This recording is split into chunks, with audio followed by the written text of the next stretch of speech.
अल्हम्दुलिल्लाह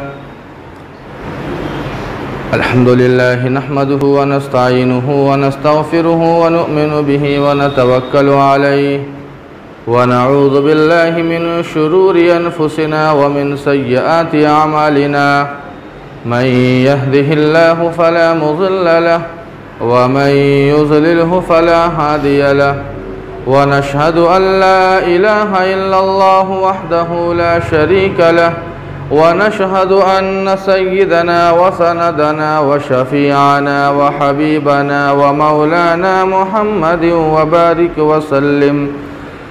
अम्मा बअदु फ़अऊज़ु बिल्लाहि मिनश शैतानिर रजीम। बिस्मिल्लाहिर रहमानिर रहीम। अलम तर इलल्लज़ी हज्ज इब्राहीम फ़ी रब्बिही अन आताहुल्लाहुल मुल्क इज़ क़ाल इब्राहीम रब्बियल्लज़ी युह्यी व युमीत क़ाल अना उह्यी व उमीत क़ाल इब्राहीम फ़इन्नल्लाह यअती बिश्शम्सि मिनल मशरिक़ फ़अति बिहा मिनल मग़रिब फ़बुहितल्लज़ी कफ़र वल्लाहु ला यहदिल क़ौमज़ ज़ालिमीन। सदक़ल्लाहु मौलानल अज़ीम व सदक़ रसूलुहुन नबियुल करीम व नहनु अला ज़ालिका लमिनश शाहिदीन वश्शाकिरीन वल्हम्दुलिल्लाहि रब्बिल आलमीन। मोहतरम हाज़रीन जुमा, अज़ीज़ान गिरामी, दूर दराज से तशरीफ़ लाए हुए हमारे दीनी भाइयों, बुज़ुर्गों और साथियों, हमारा और आपका जो सिलसिला चल रहा है वो सीरत हज़रत इब्राहीम अला नबीना अलैहिस्सलातु वस्सलाम का सिलसिला है। हमने इससे पहले हज़रत इब्राहीम अलैहिस्सलातु वस्सलाम की ज़िंदगी के ताल्लुक़ से पहला और दूसरा इम्तिहान हमने सुना है कि किस तरह घर में टकराव होता है, कौम में आते हैं और कौम की भी वही कैफियत, वही हालत है, वही शिर्क, वही बुत परस्ती, वही अल्लाह से गफलत, वही दूरी। हज़रत इब्राहीम अलैहिस्सलातु वस्सलाम ने कौम को भी समझाया, लेकिन कौम से भी टकराव हो जाता है। आपने सुना ये टकराव जो हुआ है, चाहे वो घर में टकराव हो बाप से या कौम में टकराव हो, इन वाक़यात की ख़बर उस वक्त के बादशाह को लग जाती है। ये तीसरा इम्तिहान शुरू होता है यहाँ से। उस वक्त का जो बादशाह था, इराक़ का बादशाह जिसे नमरूद कहा जाता था। एक बात और आप ये समझ लें कि ये नमरूद, ये फ़िरऔन, ये इस तरह के नाम जो हम आप सुनते हैं, ये किसी ख़ास इंसान का नाम नहीं है, ये लक़ब है, ये ओहदे का नाम है, ये ओहदे का नाम है। मिसाल के तौर पर वज़ीर आला ये ओहदे का नाम है, किसी इंसान का नाम नहीं है। जो भी इस ओहदे पर फाइज होगा उसे वज़ीर आला कहा जाएगा। वज़ीर आज़म ये ओहदे का नाम है, कुर्सी का नाम है, किसी ख़ास इंसान का नाम नहीं है। जो भी उस ओहदे पर, उस मकाम पर, उस कुर्सी पर फाइज होगा उसे वज़ीर आज़म या वज़ीर आला कहा जाएगा। इसी तरह नमरूद जो होता था या फ़िरऔन जो होता था, ये लक़ब हुआ करता था। मिस्र का बादशाह फ़िरऔन और इराक़ का बादशाह जो है नमरूद कहलाता था, ये लक़ब था। तो उस वक्त का जो बादशाह था उसे ख़बर लग गई, उसे ख़बर लग गई। और उस ज़माने के जो बादशाह हुआ करते थे, ये सिर्फ बादशाह ही नहीं होते, बल्कि वो बादशाह होने के साथ साथ अपनी रिआया के लिए खुदा भी होते थे। और उनकी रिआया खुदाओं की तरह उनकी पूजा, उनकी इबादत, उनकी ताज़ीम किया करती थी। जिस तरह मट्टियों की पूजा और इबादत की जाती है, मट्टियों की मूर्तियों की इबादत और पूजा की जाती है, उससे कहीं ज़्यादा इन बादशाहों की ताज़ीम हुआ करती थी। जब बादशाह को इस वाक़े की ख़बर हुई तो उसके दिल में दो ख़तरे लाहिक हो गए। उसके दिल में यह ख़तरा लाहिक हुआ कि अगर इब्राहीम के इस सिलसिले को नहीं रोका गया, अगर इब्राहीम की इस दावत को, इस मिशन को रोका अगर नहीं गया तो दो ख़तरे मेरे सामने मौजूद है। पहला ख़तरा तो ये है, ये आवाम को सही बातें बताकर मेरी हुकूमत और मेरी सल्तनत छीन लेगा, मेरी सल्तनत चली जाएगी, मेरी हुकूमत चली जाएगी। ये पहला ख़तरा लाहिक हुआ नमरूद को। और दूसरा ख़तरा ये लाहिक हुआ कि अगर इब्राहीम के मिशन को रोका नहीं गया तो कल हो के ये हमारे आबाओ अजदाद के दीन से, हमारे आबाओ अजदाद के मज़हब से, जो ख़ुद साख्ता मज़हब था, तरीक़ा था, उससे यह हमें मुनहरिफ कर देगा, फेर देगा। इसलिए इब्राहीम को रोकना, उसके मिशन को रोकना ज़रूरी हो गया है। चुनांचे नमरूद ने बुलावा भेजा कि कहा कि इब्राहीम को हमारे दरबार में पेश करो। सैयदना हज़रत इब्राहीम अला नबीना अलैहिस्सलातु वस्सलाम को अब नमरूद के दरबार में पेश किया जा रहा है। हज़रत इब्राहीम अला नबीना अलैहिस्सलातु वस्सलाम नमरूद के दरबार में हाज़िर होते हैं। नमरूद ने सवाल किया, नमरूद ने पूछा कि अय इब्राहीम, ये बताओ कि तुम मुझे खुदा क्यों नहीं मानते हो और तुम हमारे आबाओ अजदाद के मज़हब के अलावा एक नए दीन की दावत क्यों देते हो और मुझे खुदा क्यों नहीं मानते हो? मेरे में कमी क्या है और हमारे आबाओ अजदाद से मिले हुए रास्ते, तरीक़े और मज़हब में कमी क्या है? हज़रत इब्राहीम अला नबीना अलैहिस्सलातु वस्सलाम ने फरमाया कि मैं खुदाए वाहिद ला शरीक लहू के अलावा मैं किसी की इबादत नहीं करता हूँ और उसके बताए हुए तरीक़े और रास्ते की दावत देता हूँ। और तू जिस रास्ते पर है, और तू जिस रास्ते पर है, अपने आबाओ अजदाद के खुद साख्ता रास्ते पर है, ये तरीक़ा भी गलत है, सारी कौम गलत मिशन और गलत तरीक़े पर है। अल्लाह ने मुझे जो तरीक़ा दिया है वो सही तरीक़ा है, इसलिए तुम लोग भी इस तरीक़े को अपना लो और सिर्फ़ एक अल्लाह जो तने तनहा है, जो आसमान व ज़मीन का भी मालिक है, जिसने मुझे भी पैदा किया, मेरा भी रब है, तेरा भी रब है और तेरे आबाओ अजदाद का भी रब है, मैं उसे मानता हूँ, उसको मैं रब मानता हूँ, खुदा मानता हूँ। इसलिए तू भी और तेरी सारी की सारी रियाया और पूरी की पूरी कौम भी उसे खुदा मान ले, इसी में नजात और कामयाबी है। हज़रत इब्राहीम अला नबीना अलैहिस्सलातु वस्सलाम को मौका मिला, दावत दे दी, एक खुदा की दावत दे दी। नमरूद ने कहा कि अच्छा, अगर तू मुझे खुदा नहीं मानता है और जिसे तू खुदा मानता है तो इसका मतलब ये है कि वो खुदा जो तेरा खुदा है मुझसे ज़्यादा ताकतवर होगा। अगर वो मुझसे ज़्यादा ताकतवर है तो कोई ऐसी सिफत बता, कोई ऐसा वस्फ बता जो मेरे में नहीं है लेकिन तेरे खुदा में है। किसने कहा? ये नमरूद ने कहा।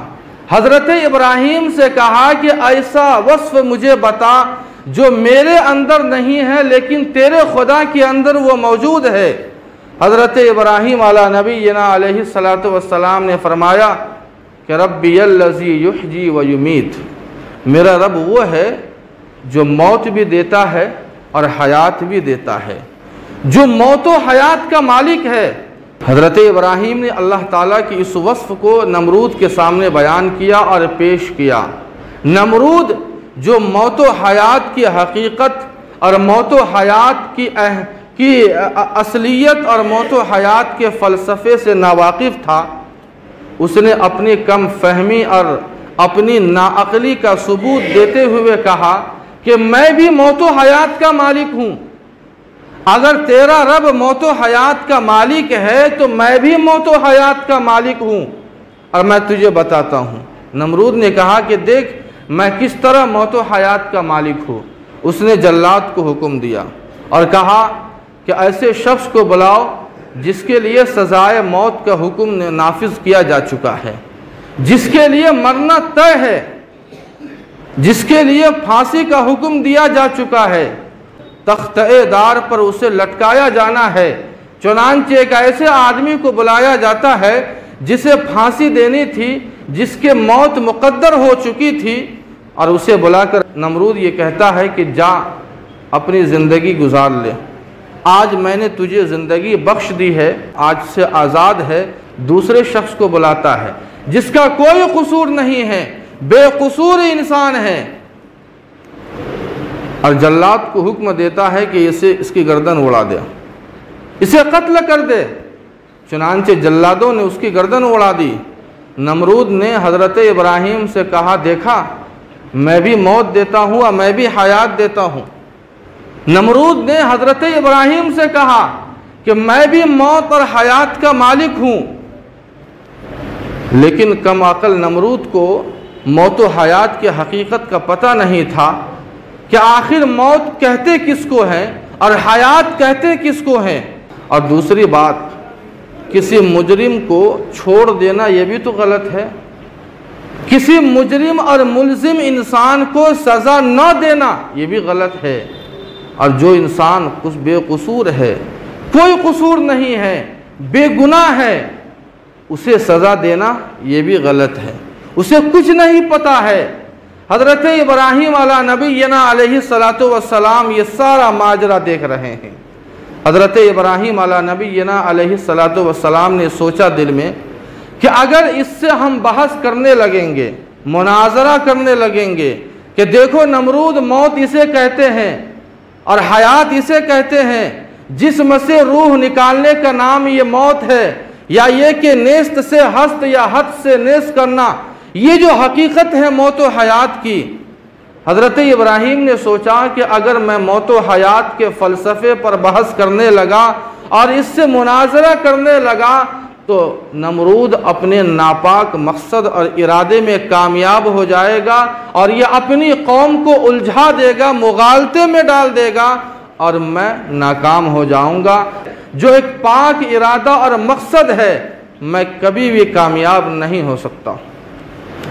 हज़रत इब्राहीम अला नबीना अलैहिस्सलातु वस्सलाम ने ये सोच कर एक दौ रखा था, ऐसा दौ जिसका कोई जवाब नहीं, ऐसी दलील जिसके सामने मंतिक भी फेल, ऐसी दलील जिसका हर इंसान सुबह शाम मुशाहदा करता है और जिसके सामने एक बेवकूफ़ और पागल इंसान भी ये मानने को तैयार हो जाएगा कि वाक़ईतन ये बात सही है। हज़रत इब्राहीम अला नबीना अलैहिस्सलातु वस्सलाम ने आखिरी दौर चलते हुए कहा कि अगर तू वाक़ईतन खुदा है तो मेरे खुदा का एक वस्फ़ और सुन ले, मेरे खुदा का एक वस्फ़ और सुन ले। और वो वस्फ़ क्या है?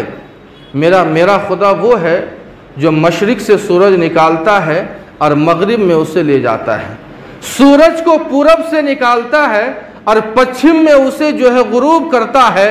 अगर तू वाक़ईतन खुदा है, अपने दावे के एतबार से सच्चा अगर खुदा है, तो तू इसका उल्टा करके दिखा दे, तो इसका उल्टा करके दिखा दे, यानी सूरज को मशरिक यानी पूरब के बजाय मगरिब यानी पश्चिम से निकाल कर दिखा। फबुहितल लज़ी कफ़र, नमरूद हक्का बक्का रह गया, मबहूत हो गया, कोई जवाब नहीं, इस दलील का कोई जवाब नहीं। आखिर वो मबहूत क्यों हुआ, वो लाजवाब क्यों हो गया? हज़रत इब्राहीम अला नबीना अलैहिस्सलातु वस्सलाम ने जब अल्लाह ताला की इस वस्फ़ को बयान फरमाया कि मेरा रब वो है जो सूरज को पूरब से निकालता है और पश्चिम में ले जाता है, ये ऐसी दलील थी जिस दलील के सामने नमरूद बिल्कुल मबहूत हो चुका था, बिल्कुल लाजवाब हो चुका था, कोई जवाब नहीं था।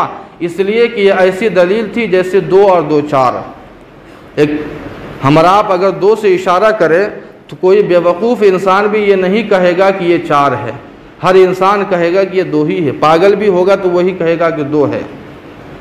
ये ऐसी दलील थी कि जिसका मुशाहदा हर इंसान सुबह शाम करता है, जिसके इनकार के लिए कोई जगह बाकी नहीं थी। फबुहितल लज़ी कफ़र, वो चुनांचे मबहूत हो जाता है। हज़रत इब्राहीम अला नबीना अलैहिस्सलातु वस्सलाम ने अल्लाह ताला की इस वस्फ़ को बयान फरमाया। पूरे वाक़ये का नक्शा अल्लाह ताला ने कुरान पाक में खींचा है। अल्लाह ताला फरमाते हैं, अलम तरा इलल लज़ी हाज्जा इब्राहीम फ़ी रब्बी अन आताहुल्लाहुल मुल्क इज़ क़ाल इब्राहीम रब्बियल लज़ी युहयी व युमीत क़ाल अना उहयी व उमीत क़ाल इब्राहीम फ़इन्नल्लाह यअती बिश्शम्सि मिनल मशरिक़ फ़ाति बिहा मिनल मग़रिब फ़बुहितल्लज़ी कफ़र वल्लाहु ला यहदिल क़ौमज़्ज़ालिमीन। मबहूत हो गया। अब क्या होगा? हज़रत इब्राहीम अला नबीना अलैहिस्सलातु वस्सलाम अपने इस दलील में कामयाब हो चुके थे, लेकिन ये मबहूत हो चुका था, लाजवाब हो चुका था। नमरूद भी जानता था कि इब्राहीम सच्चा है। नमरूद ये जानता था कि इब्राहीम सच बोल रहा है, लेकिन मानने को तैयार नहीं था। यही तो हमसे और आपसे अल्लाह ने तकाजा किया है। ईमान सिर्फ जानने का नाम नहीं है। सिर्फ जान लिया हमने, लेकिन उसे तस्लीम नहीं किया, उसे माना नहीं। नमरूद भी समझ रहा था कि इब्राहीम सच्चा है। अबू लहब और अबू जहल भी जानता था कि मोहम्मद जो है रसूलुल्लाह है, ये अल्लाह के रसूल है, लेकिन मानने को तैयार नहीं था। और असल ईमान कहते हैं मानने का नाम, जानने के साथ साथ उसे मानना भी है। चुनांचे जो सरकश कौम होती है, उनका हमेशा से ये शेवा रहा है कि जब वो अपने दलाइल में शिकस्त खा जाए, दलाइल और बातों में और बहसों में अगर कोई शख्स आपसे नाकाम हो जाए, तो सरकश कौम और सरकश लोगों की ये आदत है कि वो गलत चीज़ों पर और गलत तरीक़े और गलत हरकतों पर आमादा हो जाते हैं। आप किसी से बहस करें और अपनी दलाइल से और अपनी बातों से उसे मबहूत कर दें, उसे शिकस्त मिल जाए, लेकिन वो इंसान मानने को तैयार नहीं है, तो आपसे लड़ने को तैयार हो जाएगा, आपसे गाली गलौज करने को तैयार हो जाएगा।